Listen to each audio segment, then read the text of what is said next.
Happy Sunday. You're listening to episode number 108 of the Keto Diet Podcast. And today we're chatting about switching to keto as a runner, running and bodybuilding combined, choices to eat keto, melding tracking with mindfulness, and so much more.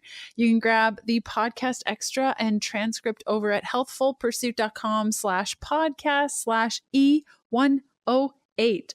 And I got one cool thing for you, and that is that I put together a really awesome 8-step guide on ending your weight loss struggles. You can grab it over at healthfulpursuit.com/weight. It is completely free. It's there for you, and it shows you how to know if you're eating enough versus too much in order to spark weight loss, how hormones play a role in weight loss, how you can become properly fat adapted, and so much more. Okay, let's do this thing.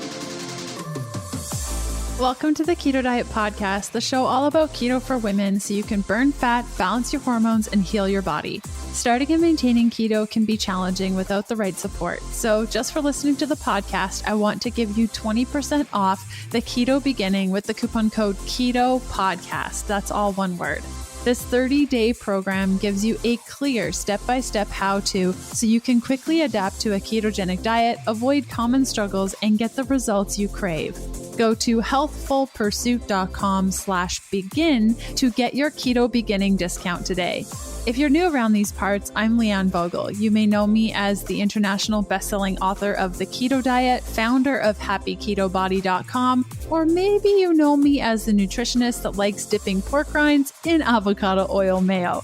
I'm so glad you're here with me today. Thanks so much for listening.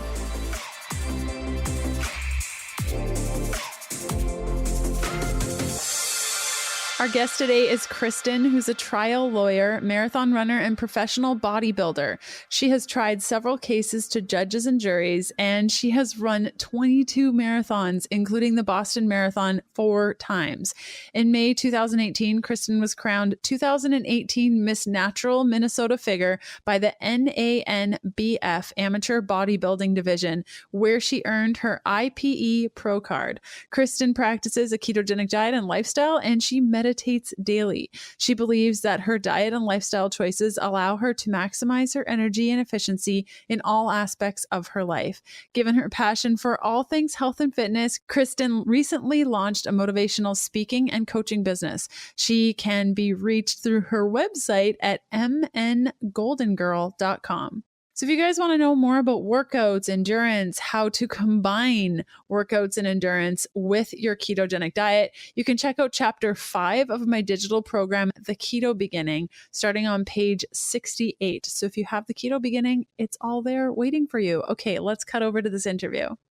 Hey, Kristin, how's it going? I'm great, Leanne. How are you doing? I'm so good. Thanks for coming on the show. Thanks for having me. I'm really excited to be here and to talk to you today. Yeah, we actually met at KetoCon, which was a blast, right? Did you have a fun time? I loved it. It's so funny. Some of my friends at home were teasing me. They said, oh my gosh, we could see how happy and energized and excited you were about being there. It's like you found your people, which is really how I felt. It's like all of our people. Yes, I know. I remember going to PaleoFX a couple of years ago, and I felt so left out and like not part of anything. I just didn't feel like I belonged, probably because I wasn't really eating paleo and I was there as a keto person and it was just all awkward.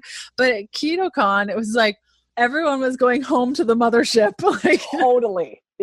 And I felt like that when I was there last year in September, but because it was the first one, it was just everyone is still trying to figure each other out. And it just was so fun to see all these familiar faces this year. I loved it. Yeah, I totally agree. So before we get started chatting about all the things, I like to ask guests, what does keto mean to you? Oh, that's a great question. So to me, it really means a new lifestyle for me over the last several years.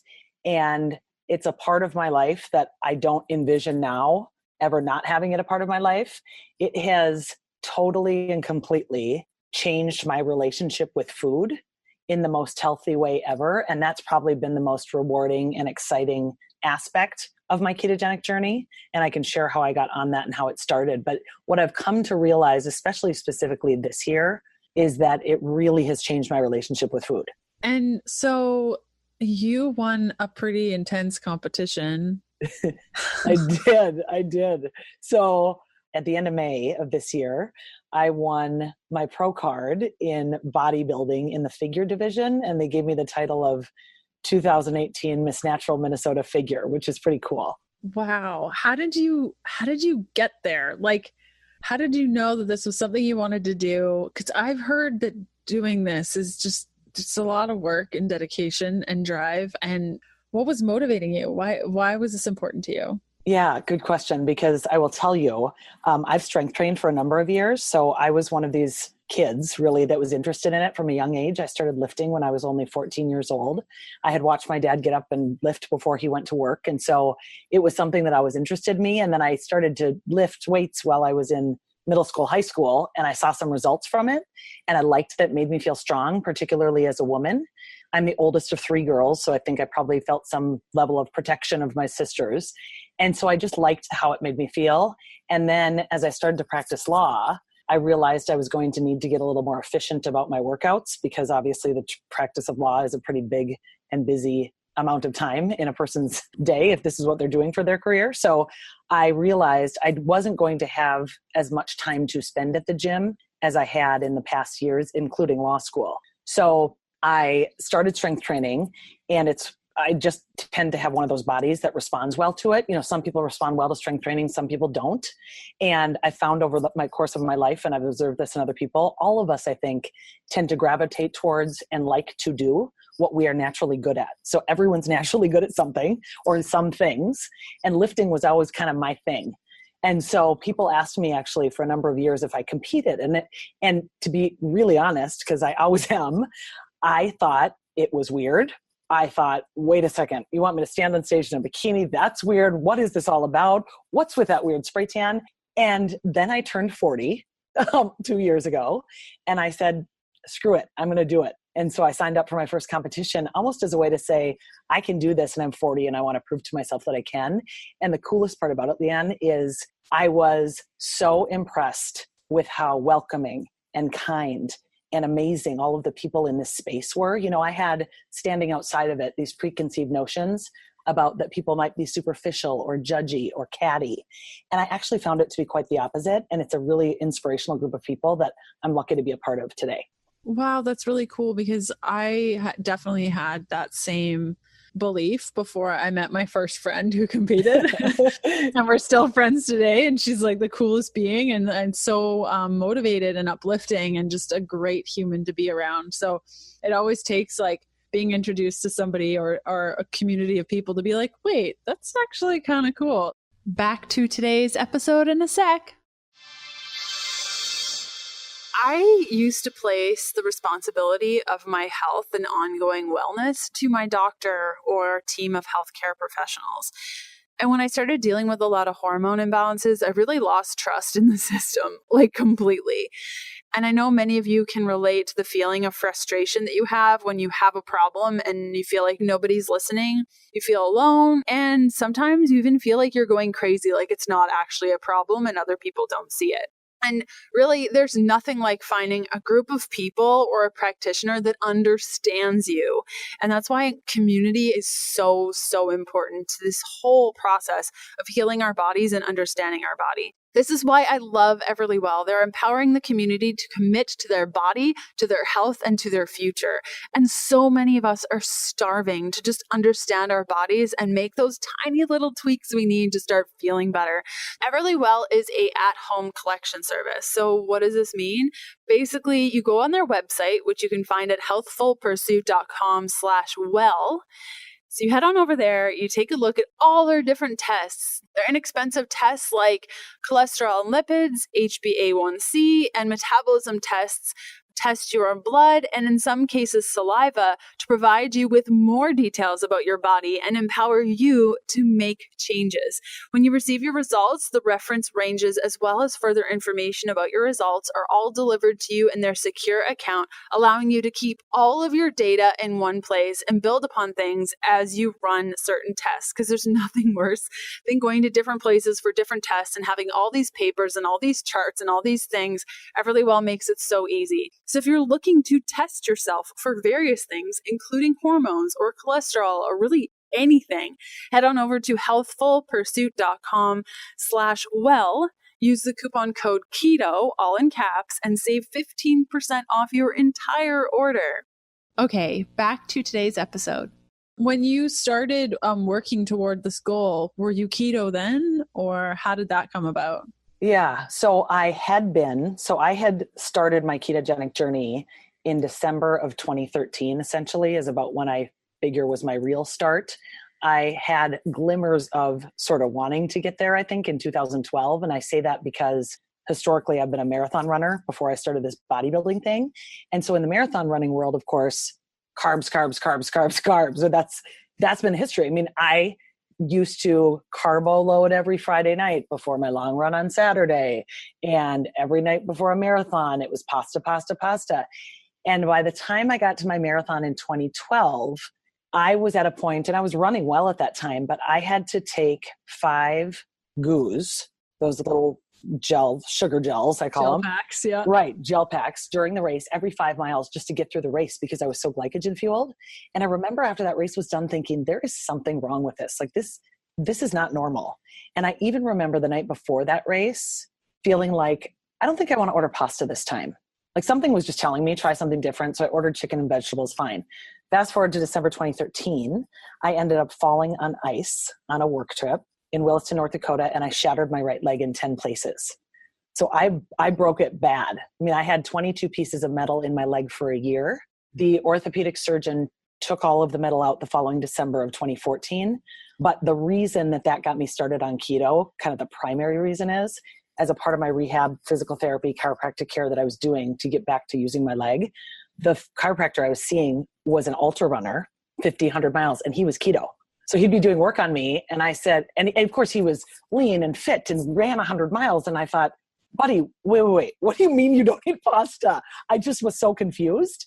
And so I had to see him weekly for a number of months. And so I started to learn through him. And then I started to do my own research. That's so cool. It's like almost, had you not broken your leg.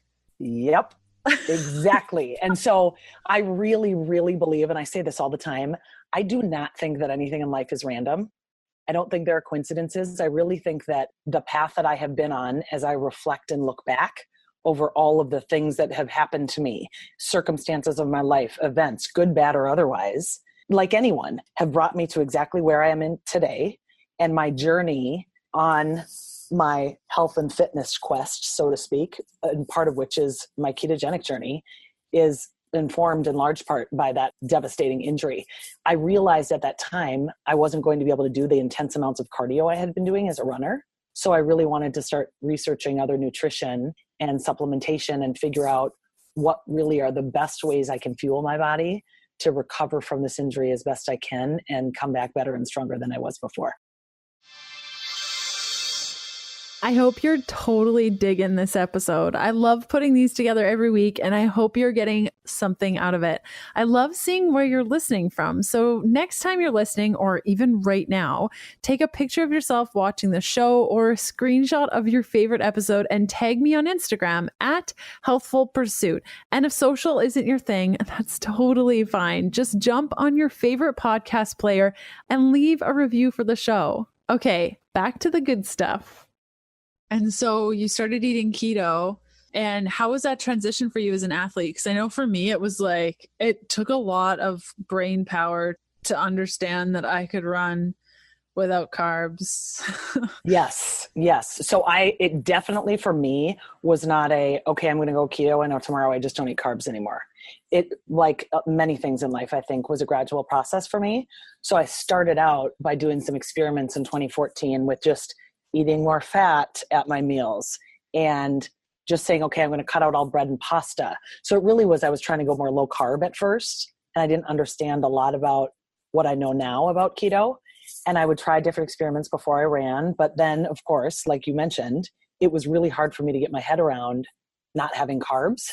But as I continued to experiment in 2014 and in 2015, I found that my running got so much better as I broke away from my carbohydrate addiction. So my debut marathon after I broke my leg was in October of 2015. So it was a year and a half after the injury. It was about 10 months after I got all the metal out of my leg. I did that marathon with 1 packet of coconut butter only right before the race and nothing during the race at all. And it was my fastest marathon I've ever run. Wow, that's so cool. I Is love that that neat? stuff. Yeah. And I just felt so good during it. I mean, to me, like when you asked me in the beginning of the podcast about what does keto mean to me, it really means like health, maximizing my energy, feeling like I'm on top of the world, feeling like I don't have to slow down for anything that's getting in my way. Right. I mean, I just had my first meal today at about 12:30. Usually I wait until about 1 or 2, but I was hungry at 12:30. So I ate my first meal at 12:30 and I didn't even think about food until then, which is awesome, I know. Tell me about it. Like, it's so great. And so then you start training for this big event. Did anyone say like, there's no way that you can eat keto and train like this? Like, yes. So there are, even though ketogenic dieting has been a big deal in the ultra running community, I think for a while, because they go such long distances, they know and understand the science behind needing your body to be fat fueled. For whatever reason, it still hadn't, and I still don't think it really has, caught on a ton in the marathon community. So there are far more people that have challenged my decision to be a runner and eat this way than not. But, you know, my whole thing is, this is what works for me. So I'm going to continue to choose to do this. I will prove that this is a way that works for people by my performance and by my excitement around how good I feel. And if you want to try it because you see me having success in it and you see that it makes me happy, great. And if you don't, you do you. Yeah. And when you meet Kristin in real life, she has so much energy. You can't not be like, she's on keto. Like, keto is fueling this woman. Yes, for sure. And what changes did you have to make to your eating style when you shifted? Like, are you still running because you were bodybuilding? And I'm sure, did that shift? Like, did you have to change the way that you ate or fueled your body when you started bodybuilding? So that's a great question. So a lot of people think, and this is really common, and I think this is probably what most people do, is they think that you can't both be a runner and a bodybuilder. And so Robert was even asking me some questions about that when we were talking about the whole running and bodybuilding at the same time. And I've always referred to myself as what I call kind of a crossover athlete because I'm a runner, but I'm strong. And so I'm lucky that I'm able to go back and forth, and I'm trying to break through all the stereotypes about the fact that you can't be a runner and also be strong, or you can't be super strong and also be a runner. I challenge my body to do both things.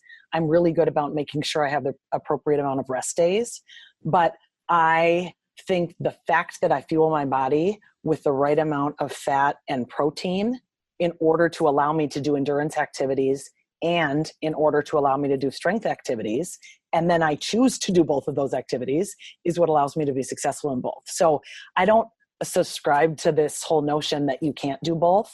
I said, look, everyone, I'm doing both and it's possible. And so try it if you're interested in that. And if you're not, try something else. Yeah, I love that. And do you have, I'm sure you've made many mistakes as you're training and learning new things about your body. What strength training lessons have you learned specifically for women that you're like, oh, I wish I would have known this when I first got started eating keto, strength training? What recommendations do you have? So a few. I would say the top 3 that come to mind is 1, every time after I strength train, which I only, and this surprises people when I tell them, but it's true, so I like to share it, I only lift weights twice a week for 30 minutes. Seriously? Yes. No, seriously? I know no one believes me. No one believes me, but it's true. And so what I do, and I talked with some of the other strength training keto people when we were at KetoCon about this, I lift really, really, really heavy to failure every single exercise. So if I go and do a bicep curl on a machine, I'm only doing 1 set of that bicep curl, and I'm doing it to the point that I really can't even lift it anymore. And then the trainer who I work with will help me get those last few seconds, and then they'll make me count down 4 or 10 or whatever. You actually are a lot stronger on your negative than your positive. So if you can have someone help you get to the top of that rep and then still get the negatives, and then have someone help you again get to the top of that rep and still do negatives on your own, it actually is a whole extra level of strength training that's just really efficient. So I lift, I'm going to make up a week. I lift on a Monday, then I don't lift again until Thursday. So I always give myself 2 full days of rest in between. I'm either going to run on those days or do a class or do something that doesn't involve strength training hard. And then what I do right after I strength train, and this is sort of to get to my tip number one to answer your question, Leanne, is I have protein right away after. And I think that because there's so much information in keto about, well, should I fast and when do I eat and what's the timing? I have found, and there's a lot of research behind the notion that after you are done strength training, if you consume protein right after a workout, it's going to help build your muscles and you're going to get the most benefit out of your strength training workout. So that was one. Another thing I'd say is I'm really good now, and I've only learned this in the last couple of years, I'd say, is I'm better about my electrolytes. So one of the things that I didn't appreciate until going keto is how much our body really needs magnesium, sodium, potassium, all of the EMs that I now take and consume either in a liquid way through little packets of electrolytes, or that I actually put Himalayan pink sea salt in my water in the morning. In fact, I just a few weeks ago got done reading Aubrey Marcus's new book, Own Your Day, Own Your Life. And one of the tips I learned from him in that book was put a little bit of Himalayan pink sea salt in your water in the morning with some lemon juice, because your body apparently craves that magnesium, all those really good nutrients in the morning, those minerals. And so I do that. And I can't believe how much better I feel with the electrolyte balance that I have now. So that's another one. And then the other one, and you and I touched on this a little bit at KetoCon when we talked this year, is I also pay attention to if there's a day where I feel like my body is craving a carb cycle. And so for me, a carb cycle would be adding a sweet potato, adding some buckwheat in the morning, have some gluten-free oatmeal. But because we are complex individuals as women and our bodies, I mean, I like to tell people, guys, we were actually designed to make other humans. Like, that's kind of a big deal. Yeah, that's our purpose, like purpose. Right, quote unquote purpose. So given that, our bodies are pretty freaking special, and it means we have hormones that we need to keep in regulation. And so I really pay attention to if I all of a sudden feel super sluggish for a day or so, or think that my muscles just don't feel like they're recovering as well, I'll do a carb up day. And by carb up, I mean like it'll be 150 grams of carbs that day, and they'll be good carbs for the whole day. Okay. Yep. When you think about the average American consumes what, over 300 carbs a day, I think? My average was 600 when I was vegan. And I bet you, like, who knows what mine was, because I wasn't tracking it back then, but it's terrifying to think of. Oh yeah. Those gel packs. Like, I had gel packs that were 50 grams. Exactly. Like, that ain't right. Right. And so I'll notice just little things. If I feel like there's hormone dysregulation, I'll add a carb up and it'll set me right back on track, which is great. Cool. So those are kind of my top three. I love it. Back to today's episode in a sec. When I tell people that I don't drink coffee, they kind of look at me oddly, assess the situation, and their first question is always, but like, how do you do that? And I used to drink 2 pots of coffee a day, so I am well versed in the slippery slope that is drinking multiple cups of coffee a day. And a lot of us require it. I know that I couldn't get through the day unless I had 2 pots of coffee, but it really is a slippery slope. And if you are kind of in that space of really feeling in your gut like, I should probably not be drinking this much caffeine or just coffee in general, what do I do because I can't function without it? I highly recommend checking out mushroom coffee with cordyceps. Basically, it's actual coffee, but it also has mushrooms. And these specific mushrooms are cordyceps, which help stimulate our energy without the jitters that you get from regular coffee. So think of it like a 50-50 mix of coffee and unicorn dust brought to you by the power of mushrooms. Cordyceps have been used in traditional Chinese medicine for centuries to treat fatigue, sickness, kidney disease, and low sex drive. And due to their natural stimulating effect without the jitters, cordyceps are a great replacement for coffee. So every time you make a cup of mushroom coffee with cordyceps, you're having half the coffee, but the full effects that you would having a full mug of coffee. Now, the coffee used in the specific mushroom coffee with cordyceps that I really love is 100% Arabica organic coffee, and it tastes delicious like coffee and does not taste like icky mushrooms, because that would be ew. Now it's instant coffee, so you can add to hot water, cold water, milk, warm milk, cold milk, coconut milk, almond milk, you name it. It can be mixed into it. It's organic, vegan, gluten-free, and completely instant. You can get the power of mushrooms on your side by heading over to foursigmatic.com/keto. Now, if you use the coupon code KETO, all in caps, no spaces, you get 15% off all things at Four Sigmatic. So if you head on over there and you're like, mushroom coffee, okay, cordyceps, got it. It's a blend of mushroom coffee plus cordyceps. And then you decide, I want this other thing. It's also 15% off for anything in the store. Again, the coupon code is KETO at foursigmatic.com/keto. Okay, back to today's episode. What about mindset? Because when I started playing around with mindset, especially when it came to my running practice, and even when I was doing CrossFit and competing and all of those things, how I came into the competition and where my brain was at was really how I performed. Have you played around with any of the mindfulness stuff? I have. I love this topic and I could spend hours on it. So I'll try to be brief about it, but I love talking about this. I did not have a regular meditation practice until this year. And so my lights go off. Sorry about that. Yeah. So I didn't have a regular meditation practice. I had done it off and on for a handful of years, but I just wasn't regular about it. And then what I did is at the end of 2017, I finally wrote it down. And you know how they say, if you write something down, you're actually going to do it. And I shared it on Instagram. It was part of my list of intentions for 2018. And so I've started a regular meditation practice each day, which has been completely life-changing for me.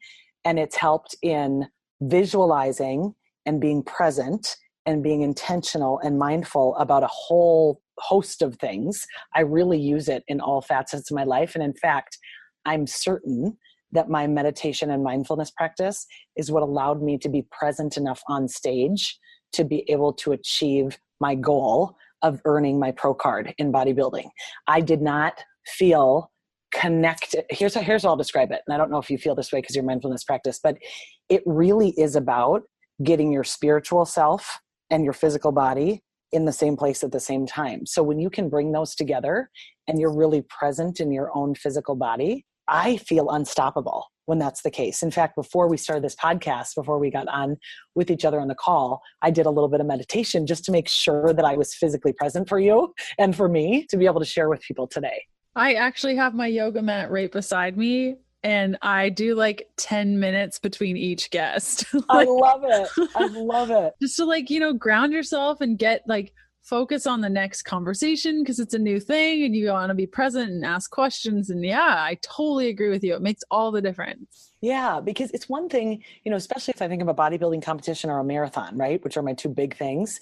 I know I'm going to be walking on stage at some point and I have to know the posing and I have to eat right leading up to it. And I have to understand where I stand in line and how I do my turns. And for running, I have to know what I'm going to do each mile and where the hills are. All of that is kind of more of the procedural stuff. But if my spirit is sort of floating above me or isn't in my physical body, right. If I'm just floating over here, I just don't A, get as much enjoyment out of it, B, have as much success with it, and C, really learn from it in the way that I have since I started this mindfulness practice. It is fascinating to me how much it has changed for me since I've started doing it. The one thing that I really got me doing this regularly, even on the nights where I'm like, I'm too tired, I have to get up early, to really want to take 10 minutes to meditate. Here's why I still do it. Someone told me, and this has totally changed my perspective on it, that meditation is like a muscle. If you don't use it, it doesn't work better for you. So I'm like, well, I understand that. I wouldn't skip a month in the gym because I know what would happen to my biceps and I like them to be strong, right? So I thought, okay, it's a muscle. It's a muscle. It's a muscle. Your mind is a muscle, just like your other muscles that you see. And so that's why I've stuck with it. I love it. I spent a little bit of time before the time I walked on stage to get my pro card in May. I was meditating in the back of the stage for a while. And then the other thing that I did, and I'm a big believer in all of us pumping each other up and having this energy together that motivates each other to all be better together. It's one of the things that I really have loved about the keto community is that I feel like it really is such a community. So I'm standing backstage. I'm with 6 other women in line before we're about to go on stage. And I think it was when I walked out for the master's division, because I was in a number of divisions. So I was about to walk on stage with them. And what I did is I turned around to the women next to me and I said, you guys, let's grab hands. And so I grabbed all their hands and I said, we have positive energy. We're all awesome. Everyone's going to do great out there. This is amazing.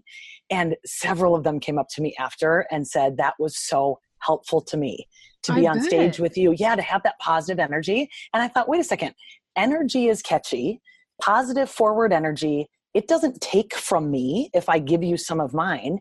It means that we put ours together and it gives both of us more.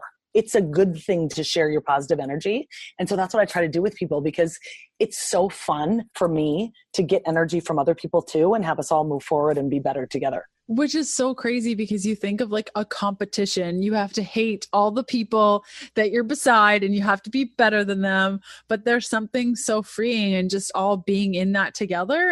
And you're right, it's so infectious, that positive stuff. And same with the negative stuff. I mean, it spreads like wildfire. So creating that space is so great. That's such a great idea. Yeah. So on that point about the negativity, it's interesting.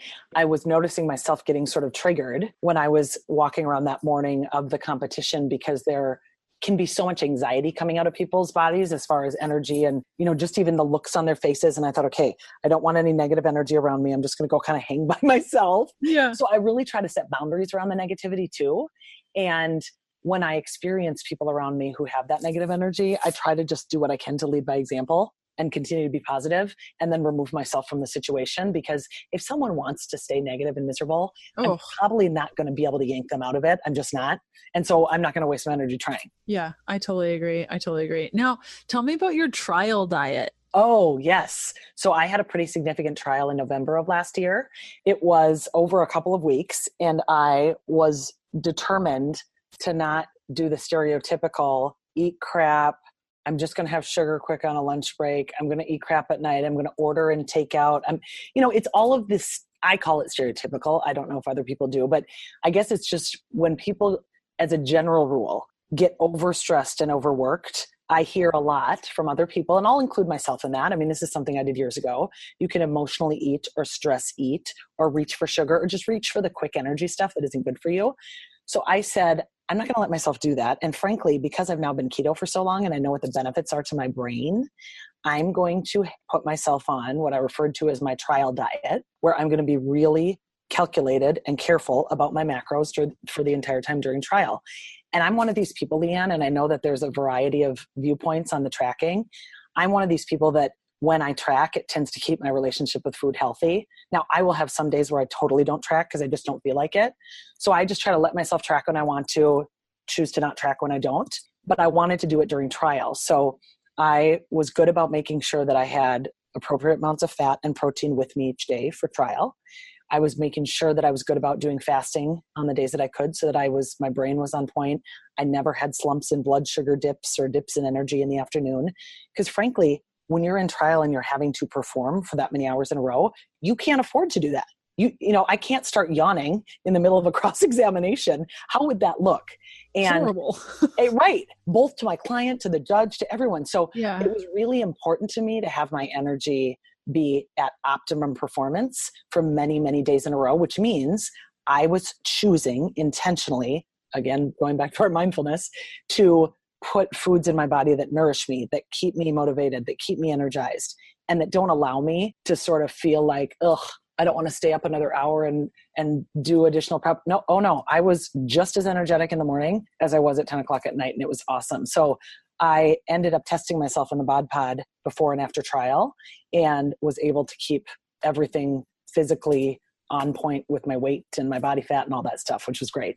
That's so cool. And I love how you mentioned choices, because when you start to realize that everything is a choice and it's not being pushed on you, like for a long time, I thought I had to do things because it's just the way that it was. But by making a choice, it takes the power out of the food or the exercise and brings it back into your own hands of like, I am choosing this because I want to feel good and I want to perform well, or whatever your goal might be. So I like that you said choice. And it's also interesting. I love chatting with people that say that tracking actually helps their relationship with food, because this blows my mind. Like I can't even wrap my head around it. Can you chat a little bit about that relationship real quick of like how that works? I'm just so curious how that helps the situation. I'm happy to talk about that because I totally understand the question, which is how does it not make you obsessed? Yeah. And like, I get it. I totally get it. So I'm a little bit of a data nerd. I love understanding where I'm at each day with respect to my protein, fat, and then minimally, of course, my carbs. And so if I eat my first meal, let's say it's at noon or 1, and it's got me at a 25 protein ratio, let's say it's 3% carbs, and then I'm just under 70, or would I be just over? Yeah, just under 75. I'm like, okay, good. I'm at a good level. This is great. So then the next snack I have that's protein, let's say, it puts my protein up and now my fat dropped too low for my quote keto profile. And so I like knowing, okay, so next time I eat, I really need to focus on fat for this next meal. Yeah. And the reason I like that, and then it doesn't make me nuts about it, is because then when I do eat fat at the next meal, I find that I actually feel satiated because that's what my body needed. Because I've spent so much time tracking over the years, I just know what the macronutrient ratio is that I need to always feel satiated and not like I'm having a blood sugar rush. Does that make sense? So you wouldn't just intuitively know that you needed fat at the meal? Not necessarily. And okay. I will say, I definitely at each meal am trying to do a combination for sure of fat and protein. I mean, that's just what I eat. So that's but it's not like intuitively, like your body's like, I need fat or I need protein, or you don't have that strong sense. It's a good question. So I do, but I'm surprised. Here's what I'll say. Tracking is more for me also about, even though I will have those intuitions and it'll say I must want fat because I'm hungry now and I had protein last meal. I do have those senses, but I could literally eat probably a whole jar of almond butter in one sitting or a whole. So I do it also to say, you've had enough and you should feel satiated now. So just sit with it and recognize whether you are. It's almost like the tracking and the mindfulness have gone hand in hand for me because it's helping me be more aware, right, of what I'm doing and how I'm actually feeling.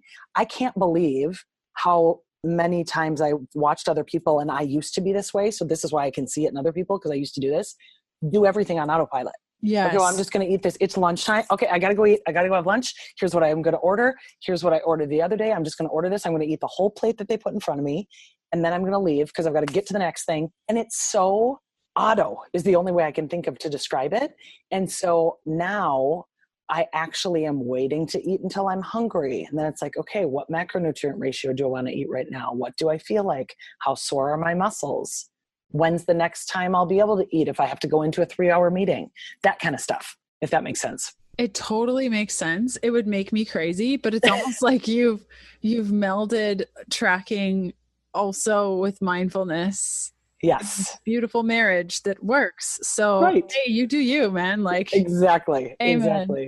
Yeah. So what do you think is missing in the keto space right now for women? Great question. So I actually get a lot of questions from people who reach out to me about strength training in keto, in large part because that's a big part of what people know I'm interested in. And so I think that people, women specifically, I have observed are struggling with how to just sort of figure out that balance. They want to get stronger. They want to stay keto, but they aren't sure that they can do both. And I'm here to tell you that my strength training has gotten substantially better on the ketogenic diet. I just know that I also am one of these people that can take higher thresholds of protein. So I wouldn't do well on a keto profile that was 80 to 90% fat, that was a more therapeutic profile. I just don't because of my musculature. And so I know that because of my musculature, I need more protein. So I challenge women who are interested in strength training and keto to really do some experimentation around their fat and protein ratios and test a little bit higher protein ratios and see how it affects their body composition, their energy, their sleep, those kinds of things, because that's been really helpful for me. The other thing is, I think there's a little bit missing in just helping, and we both can do this, help empower women to do their own experimentation, right? Because we are so complex and we are also individual. What works for me may not work for the next woman, and it may work for 3 women after that. And so the way that I have figured out my proper macronutrient ratios, what my body likes and doesn't like, what my body craves and doesn't crave, is because I've been experimenting with all this stuff for so many years. So I really empower women to do that because I think you can learn the most and have the most sustainability on your ketogenic journey by doing your own self-experiments and figuring out what works for you. That's amazing. Well, Kristin, where can people find more from you? They can find me either on Instagram or through my website. So separate from my trial practice, I've started a speaking and coaching business. And so that's at mngoldengirl.com. And then my Instagram handle is the same, which is mn, like for Minnesota, goldengirl.com. And people can reach out to me that way. I'm happy to respond to any questions. Cool. Well, thanks again for coming on the show. And we'll include all of those links in our podcast extras document, which you guys can get at healthfulpursuit.com/podcast/E108. Thanks again, Kristin. Thanks so much, Leanne. I really appreciated the talk today.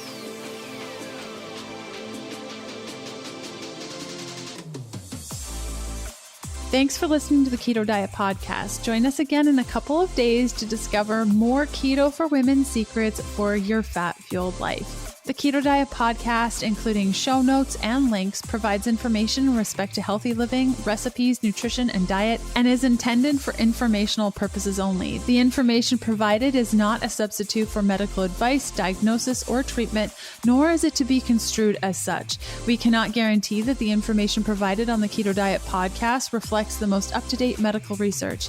Information is provided without any representations or warranties of any kind. Please consult a qualified physician for medical advice and always seek the advice of a qualified healthcare provider with any questions you may have regarding your health and nutrition program.